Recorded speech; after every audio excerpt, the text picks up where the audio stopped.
Alright, hi everybody. This is take 2 of the solution video for the Quiz 5 solution, or for Quiz 5, so forgive the eraser marks that are all over this piece of paper. So the quiz question for this week was to derive the molecular orbital diagram for beryllium dihydride. Okay, so where do we start? As I mentioned back when we were studying Lewis structures are really important to chemistry, and they're going to be really important for the rest of the course. And you actually can't solve this problem without a good Lewis structure for beryllium hydride. So I'm not going to go through how to do it right now, but you had to be able to draw a linear structure for beryllium hydride. So the Lewis structure actually just is that. A lot of people wanted to draw a bent structure for beryllium hydride, and you can't actually get the right answer for this question if that's the structure that you draw.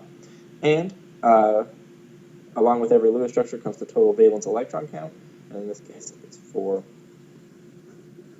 valence electrons. All right, cool. So with that in hand, we can go ahead and draw the rest of the information in the molecular orbital diagram. So we're given the H atom SALCs, and the first thing that I like to do when I'm drawing molecular orbital splitting diagrams, which is something that I try to do as often as possible, of course, is draw the different atomic orbitals that I have at my disposal. So I like to lay out my whole toolbox before I try to solve this problem. So I'm just going to copy down the H atom SALCs.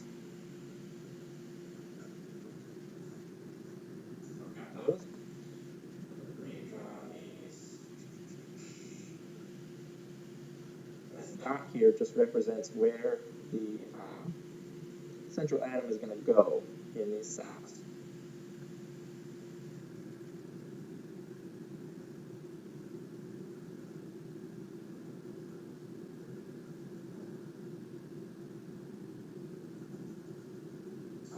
So if you look down at the bottom of your screen, you'll see that this video is really long, and it's because I'm going to explain every point along this process in which I think that there might be confusion. So here's the first one, is that doesn't this look like an anti-bonding combination? Then doesn't this look like a bonding combination? So shouldn't I have to use this one for bonding orbitals and this one for anti-bonding orbitals? And that's totally not true. These are just orbitals at your disposal that you can combine any way you need to combine them with the other orbitals that you have to make molecular orbitals. So there's nothing that says that this has to be anti-bonding and this has to be bonding. All you're doing from here on out is matching up colors. All right, so the next thing that we can draw is the beryllium atomic orbitals. So we've got the 2s. We'll put that on a Cartesian plane. We'll make sure our Cartesian plane lines up with the one that's given in the problem. So we've got x, z, y.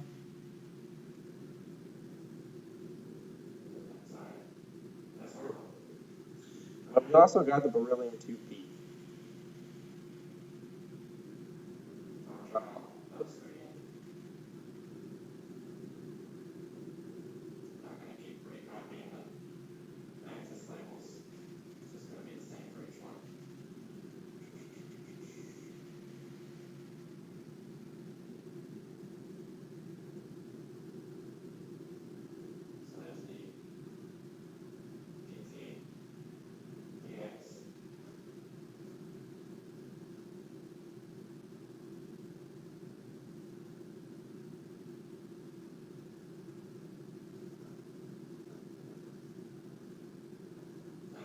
All right. So this was another point of confusion, is whether or not to include the beryllium 2p in the atomic orbitals that you have at your disposal. Even though the 2p subshell is unoccupied for beryllium, has an electronic configuration of helium 2s2, helium 2s2. Even though the 2p orbitals are unoccupied, they're still valence orbitals, and they're still going to participate in chemical bonding. So we do want to include them in the MO diagram. All right, so the next thing that we do after you've gotten the atomic orbitals all laid out, and eventually with enough practice you guys will be good enough that you don't have to draw these out ahead of time. This is mostly for instructional purposes. But if you're having trouble visualizing the atomic orbitals in your head and knowing what you have at your disposal, taking a quick second to sketch it out ahead of time might help you. Okay, so the next thing that we have to do is lay out our energy axis. So this left side of the page is the part that I'm going to reserve for my finished MO diagram product. So I'm going to put this on an energy axis.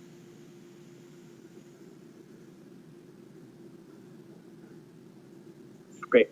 And now that I know what my atomic orbitals are going to be, I can go ahead and put them on this energy axis. But where? It's important to know where the H atom salx and the beryllium atomic orbitals are going to be relative to one another energetically. So for that, we look back to the text of the problem. The electronegativity of beryllium is 1.5, and the electronegativity of hydrogen is 2.1. So we've got that. And as we talked about in the discussion, because the electronegativity of beryllium is lower than that of hydrogen, that means that the beryllium orbital energy is higher, and the beryllium orbital should be higher up on our energy diagram than the hydrogen orbitals. So I'm going to draw that out for us now. So I've put my H atom salx down here because I like that spot.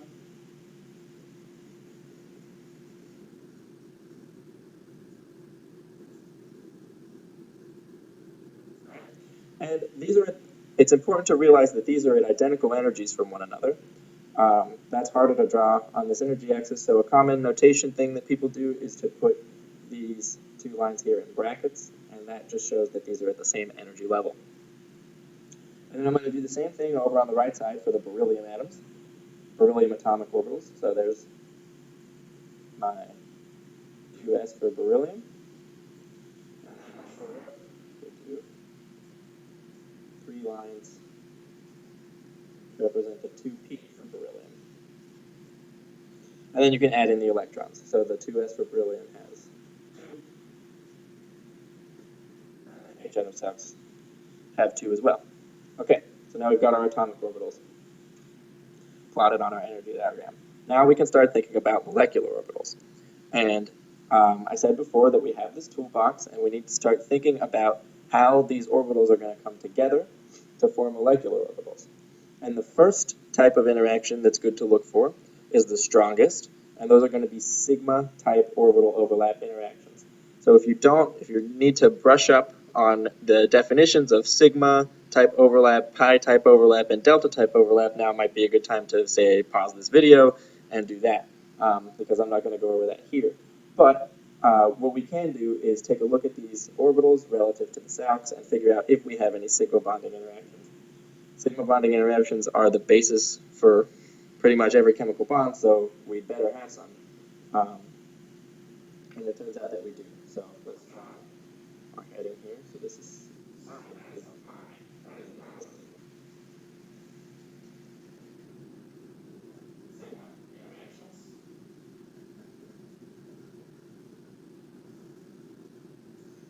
so s orbitals interact with other s orbitals in a sigma fashion. So let's draw that out here. I can combine my H atom salx. And remember that this dot in the salx is just where the beryllium atom is going to go. So I'm just going to put that one there. Draw a little bit bigger since it's the 2s instead of the 1s.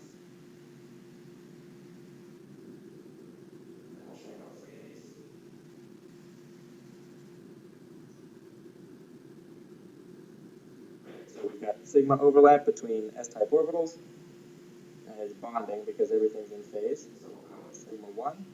If I can draw a sigma 1, I can probably draw a sigma star 1.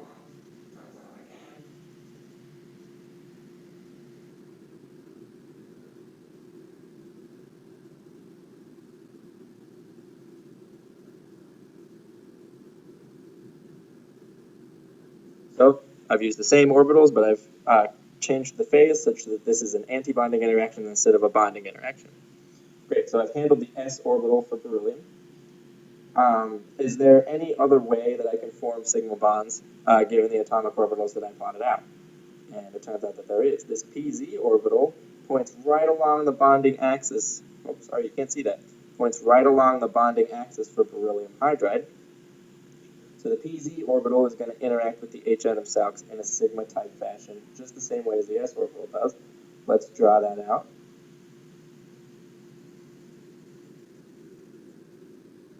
Shaded.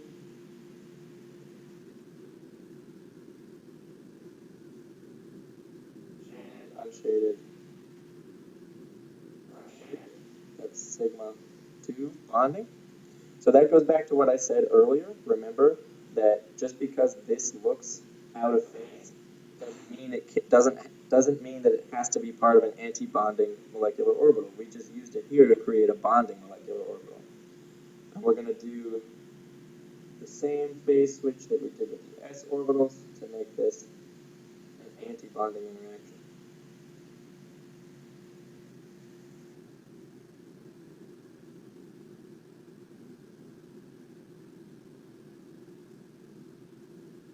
Now I've got an anti-bonding interaction, and we'll call that sigma 2.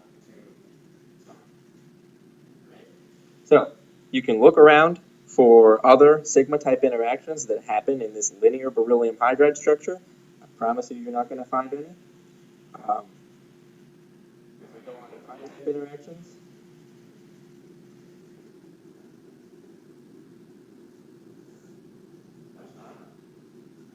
it's possible for the H atom SALCs to interact with the p orbitals of beryllium in a pi-type fashion because s orbitals can't interact in a pi-type fashion. So we can cross that off the list, and there's no delta either. So for now, we're going to ignore those types of interactions. And moving on. So non-bonding.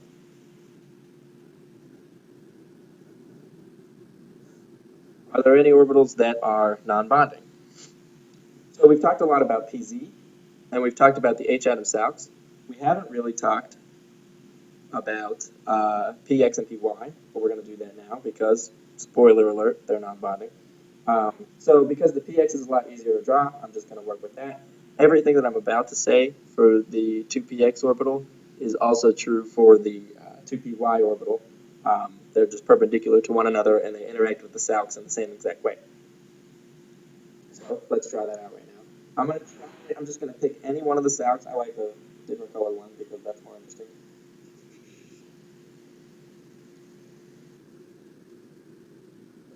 Try to interact this with a px orbital.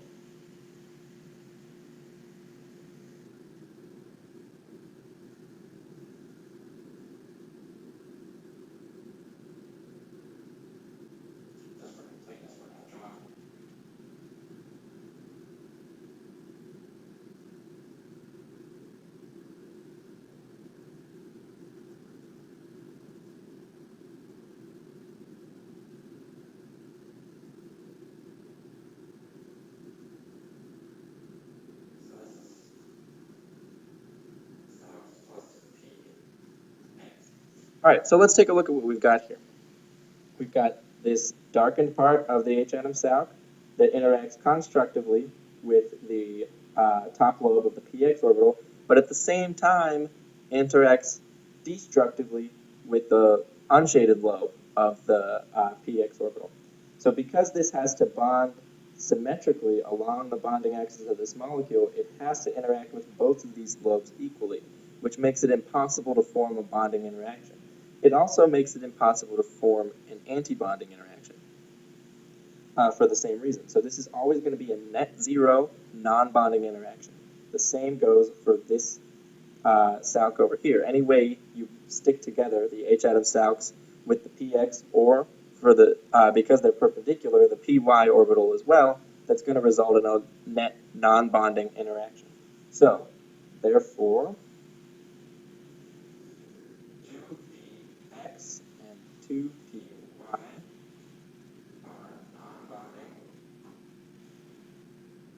and don't interact with SALCs.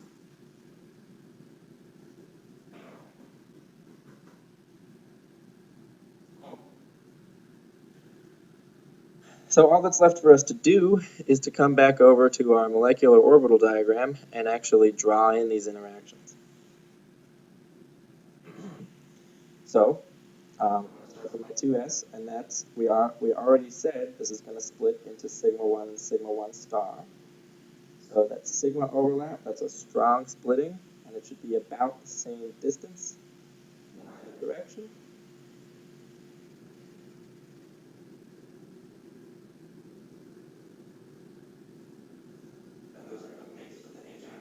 So we draw that interaction as well. And for the 2p, we form the sigma 2 orbital. So that comes down now like that.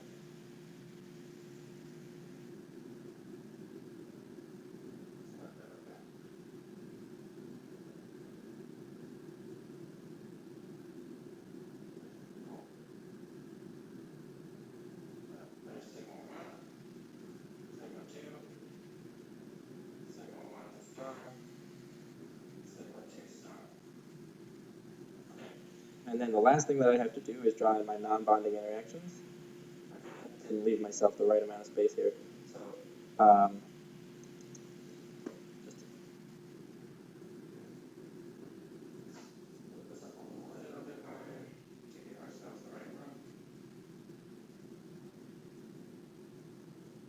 remember you won't be asked to accurately predict the energy levels of these sorts of things.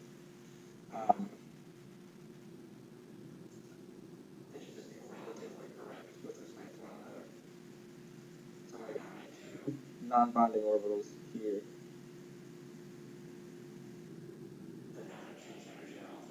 Because they're unmixed 2p orbitals. So this is my non-bonding 2px, 2py orbitals. Okay, so let me zoom in on this picture a little more. So we mixed the H atom salx with 2s to make sigma 1 and sigma 1 star. And we mixed the 2p with the H atom salx to make sigma 2 and sigma 2 star. And then we've got our non-bonding p orbitals. So the last thing that you have to do to totally finish this is we're going to take the pictures that we drew over here on the right, and all we have to do is correctly assign these to the molecular orbitals that we've drawn on our diagram. So I'll do that right now.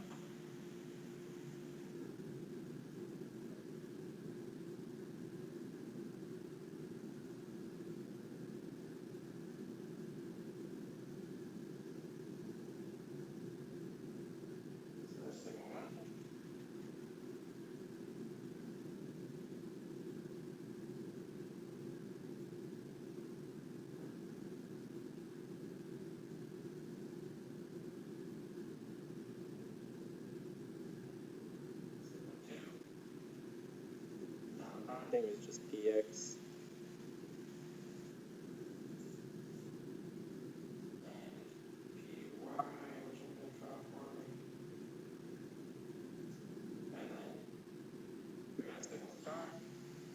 Sigma 1 star, sorry.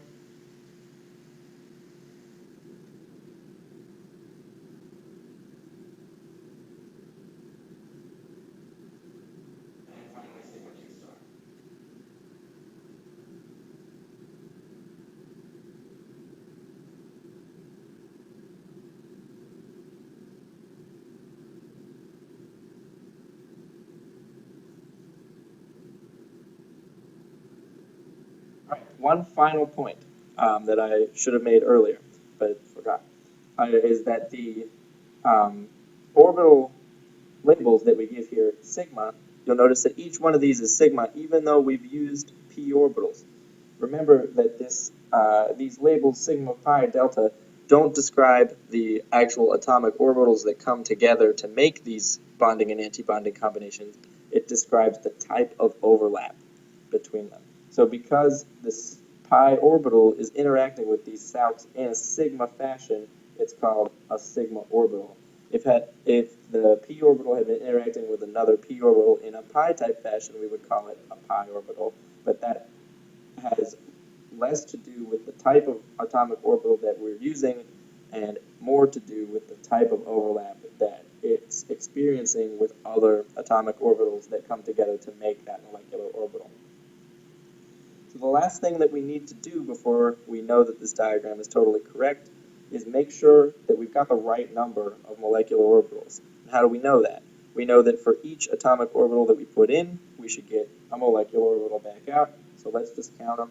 We've got 1, 2, 3 beryllium 2p orbitals, 4 from a beryllium 2s, 5, 6 from the H atom sap. So we've got 6 total atomic orbitals, and we've got sigma 1, sigma 2, 2 non-bonding, sigma 1, and sigma 2 star to give us our 6 molecular orbitals. That means we're good on the number of molecular orbitals that we've got. That's my thumbs up.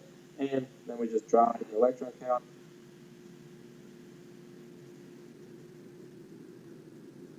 And we have totally finished this. So this is your 100% correct 10-point answer. So if you'd like any more clarification on how to solve this problem and other ones like it, then you know where to find me, and good luck.